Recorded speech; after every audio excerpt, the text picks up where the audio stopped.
Hello everyone, I'm Muriel Pereyra and I'm going to present you a study on the olfactory associative learning in Argentine ants, which is part of the ECOS Plus project conducted by Dr. Natacha Rossi and supervised by Dr. Roxana Josens. The Argentine ant, Linepithema humile, is native from South America and has been introduced worldwide during the last century, becoming one of the most invasive species in the world.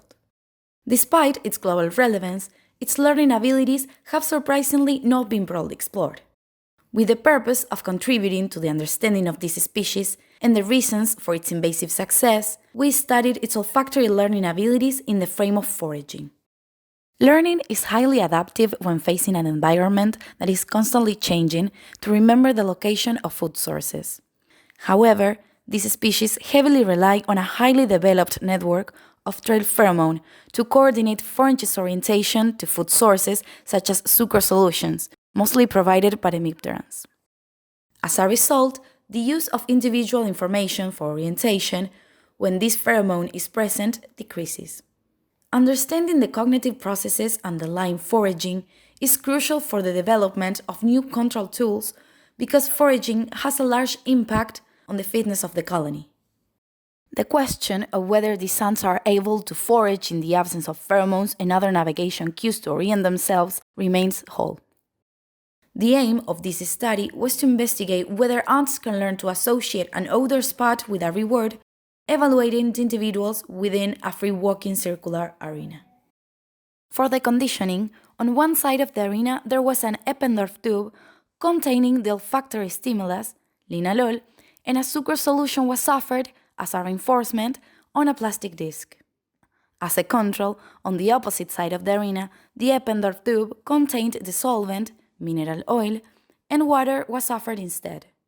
We placed the ant in the center of the arena and recorded its behavior until the ant found the drop of sucrose. This trial was repeated 3 times, and between them, the ant was returned to the nest where it could perform trophallaxis to stay motivated. Finally, around 9 minutes after the third trial, we ran a memory test, which lasted 2 minutes, in the absence of reward.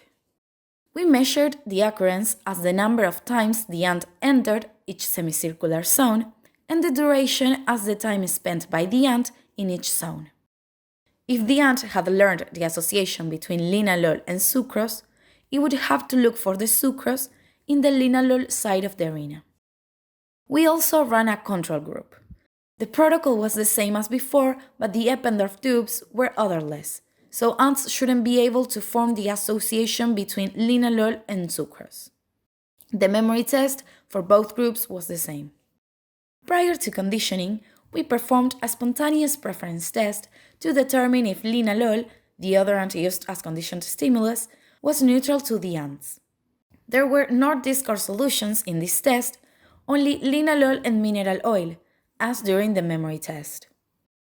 Figure 1 illustrates the results for the spontaneous preference test, which showed that the ants visited and spent a similar proportion of time in the linalool and solvent zones.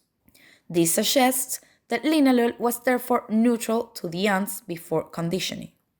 Figure 2 illustrates the behavioral variables measured during the memory test.